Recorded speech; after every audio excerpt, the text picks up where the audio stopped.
Well, I want to start by thanking UMAC Chairman Thornberry for joining me today, but also for your leadership on this issue. No one knows the issues surrounding our military and the needs better than Mac Thornberry. He knows what's at stake in this funding bill. As Secretary Mattis has discussed it, he's come here so many times with various hearings and testimony. The fundamental question that comes down in this bill is whether we're going to preserve the primacy of the American military in the 21st century. That's really what's going on right here. We have the greatest fighting force in the world, but we have asked them to do so much more with so much less for so long. Under the last administration, keeping a modern military force was simply not a priority, and the result has been a staggering readiness crisis that has cost us American lives. Today, we begin to reverse that damage. Yes, this bill is critical for many, many other reasons. This bill starts construction on the wall. It turns the gateway decision over to the Trump administration. It funds our war on opioids. It invests in infrastructure. It funds school safety and mental health. But what this bill is ultimately about, what we fought for so long, is finally giving our military the tools and the resources it needs to do the job. Just last week, I mean, your networks covered this. Your networks covered this. Sorry, Scotty, you always get me there. Just last week, but we lost two naval aviators, F-18 pilots, off of Key West because of a training accident. We lost 7 service members in a helicopter crash in Western Iraq. 9 people last week alone because of equipment. We continue to lose more American personnel to accidents and training incidents than we do to enemy fire. That is just unacceptable. It comes back to resources and training. That's why this bill is so important. We provide the biggest increase in military funding in 15 years. We provide the biggest pay raise for our troops in 8 years. I've got buddies who have done 6, 7, 8 tours in combat, who leave their families home every time. One of my buddies from Janesville is over in Afghanistan right now. And, you know, I think these guys deserve, these men and women in harm's way deserve our support. They deserve the best equipment. They deserve the best training, the best resources, and they deserve a pay raise. And that's what we're getting them. We're boosting resources for training, for equipment, for maintenance, for base operations. This means new naval ships, new fighters, new Apache and Black Hawk helicopters. It means a stronger missile defense system. What all this adds up to is that we are rebuilding the American military and creating a 21st century fighting force. The threat of American military decline is now coming to an end. That is a promise that we made, along with this president, to the American people, and it is a promise that we are keeping today, and we're pleased to do so. Questions? Anna. Mr. Speaker, you said earlier this week that the name of the game in debt and deficits is entitlement spending. So I was wondering what specifically is on the agenda for this year, or what you're teeing up for future Congresses, besides the changes to Medicaid that were in the health care bill last year that didn't pass. We will take anything we can get with our partners in government. We're going to work on all fronts. Number one, we regret the fact that the House passed a repeal and replace bill, the biggest entitlement reform bill ever considered in a Congress. Unfortunately, the Senate did not pass that. So we're going to keep going at that issue. I also think when it comes to the Farm Bill and other welfare programs on our workforce development program, we can get some good welfare reforms there as well. Christina. Out at 8 p.m. last night. It's over 2,200 pages long. There are a lot of members saying they just haven't had time to read it. Is that a fair situation to put them in? Well, the challenge is, first of all, did the process take longer than we had hoped this week? Yes, but it was a process where you had negotiations between Republicans and Democrats, House and the Senate. But we have a hard deadline we're going up against, and you know the deadline. But I would say that what's important is that this bill has been worked on for months. We passed these bills in the House last September.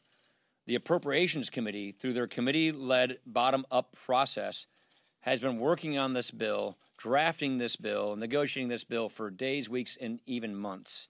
So it's not as if these are big surprises. So these things have been long works in progress. The finishing touches came out this week, and we have a hard deadline we're working up against.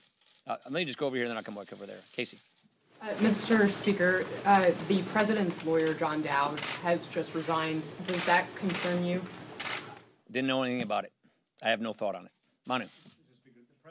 I'm wondering if you think it was a good idea for the president to call Vladimir Putin, offer him congratulations for winning an election that many believe was not free or fair, and also not call out Vladimir Putin for election meddling and the death of a former Russian agent on British soil. You know my thoughts about Vladimir Putin and Russia. They're a menace. Vladimir Putin does not respect democracy. He's trying to do everything he can to undermine democracies, not just ours, but all of our allies.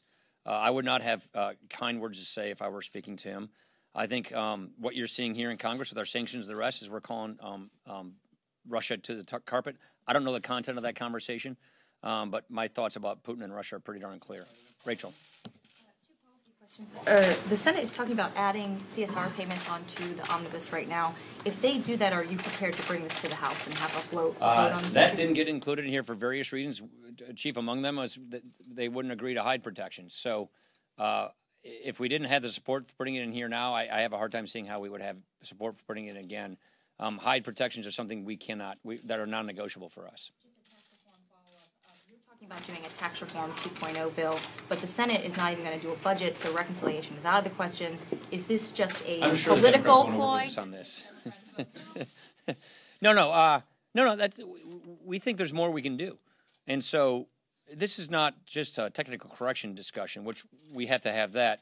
The way we look at tax reform, first of all, we had the co-op fix in here, which we think is very important. But what I've learned from studying tax reform systems for a long time is that when you convert your international system from worldwide to territorial, like the Brits did, like the Japanese did, there are going to be details that you miss. There are going to be lessons that you learn. We're going to take some more time to get those lessons, and I believe by the end of the year we'll have some lessons learned, meaning some technical fixes that will have to happen. And if we're going to go back and do that, we might as well try and make the tax code even better, and that's something that I think we want to look at doing. Yeah. This bill only provides for about 30 miles of actual new fence along the border. What do you say to Republican voters, to the president's supporters who are still looking for that big, beautiful wall? So this bill has funding that lasts for 6 months. 6 months. And we're putting the administration's full request for the border and for border security and the wall in here for the next 6 months. A 1 year's worth of requests in 6 months. This actually has more wall funding and more wall allotment than the administration's request had.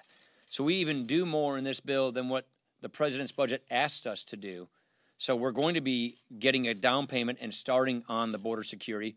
And by the way, border security means a lot of things. It means a wall, it means a levee, it means see-through, it means resources. It's a very diverse border. What we do is we listen to the Border Patrol. What do you need? Where do you need it? And we listen to them who tell us, based on the conditions on the ground, these are the physical barrier structures that are necessary. That's what we're funding here. And we're getting a good head start on it. Yeah. Mr. Speaker, when you took over the gavel, you promised to have a more open, deliberative process.